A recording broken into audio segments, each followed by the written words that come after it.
We are Mark and Julie Duggin, and we work here at the Life Changers office.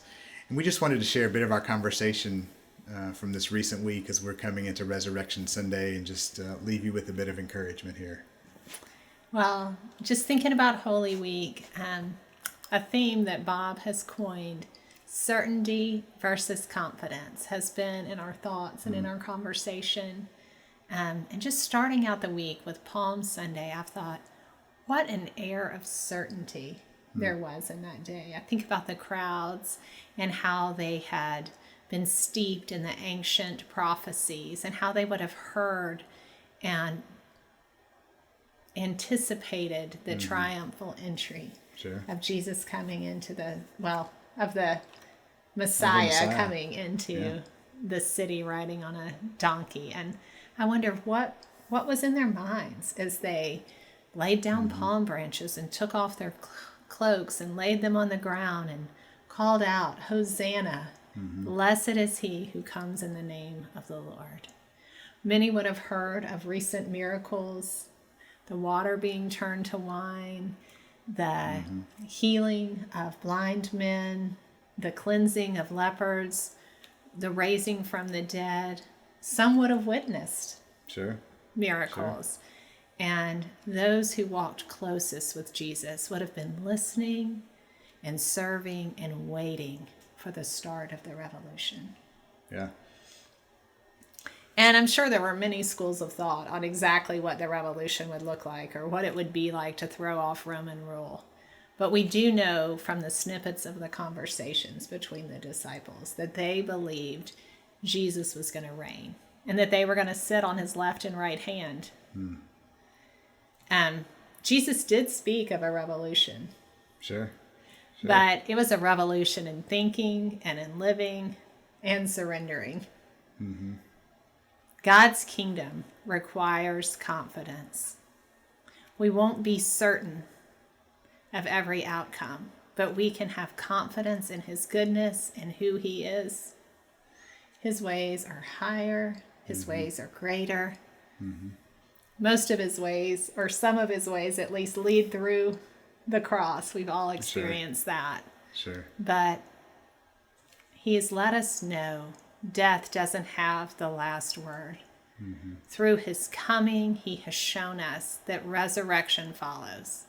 We can have full confidence that he is the way, he is the truth, he is the life. Oh, that's so good. That's just such beautiful thoughts. I want to take that same kind of certainty versus confidence thought and move it to the other side, the end of that week of Jesus' resurrection. And I just wanted to share a few things that I had thought about. In that, one thing that really hit me was confidence to me really has a certain component of relationship, an impartation, a proximity, a time spent together. There's something really relational in confidence that seems to hit me that certainty just doesn't capture or convey. And there's a couple of stories at the end of the book of John where he shares these interactions that Jesus has with a couple of his disciples. And the first one of those is the second time he comes to the guys where they're hiding out and their certainty has been dashed. The Romans are still in charge and they're not quite sure what's going to happen next. And Jesus comes and greets them and meets them and goes straight to Thomas and invites Thomas to put his hands in these wounds and to know that it's him. And there's something so intimate and so precious about how I imagine that interaction was for Thomas and for Jesus both, because it's that relational connect of these men that had been living life together and been having these shared experiences and moving in something of the kingdom. And then the second one of those is when Jesus meets Peter on the shore, and Peter jumps in the water and swims to Jesus, and they greet one another, and there's something relationally that's restored between these men. And I think that no doubt in the two of those guys and the other men as well, that the certainty of, like you'd mentioned, all that they knew was going to go on was just, at this point, pretty up in the air. They just didn't know what was going to be and what it was going to be like. And there was a lot of fear and just the unknown. And in those interactions, I feel like the certainty wasn't necessarily clarified. They didn't know what it was going to look like or what it was going to be like.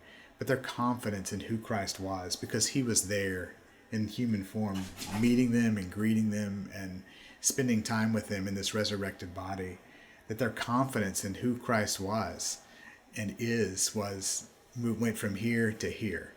So it really had this relational component of that time spent together, and then him come and being mindful of their frame and who these men were and meeting them in that. That just speaks a lot of joy to me when I think about their confidence being restored and given to them in those days. So just as we close our thoughts, we want to leave you guys with a blessing that we bless our family with, and that would be that in this resurrection weekend, that we would be able to open our hands and lay down those certainties and put the full weight of our confidence in who Christ is.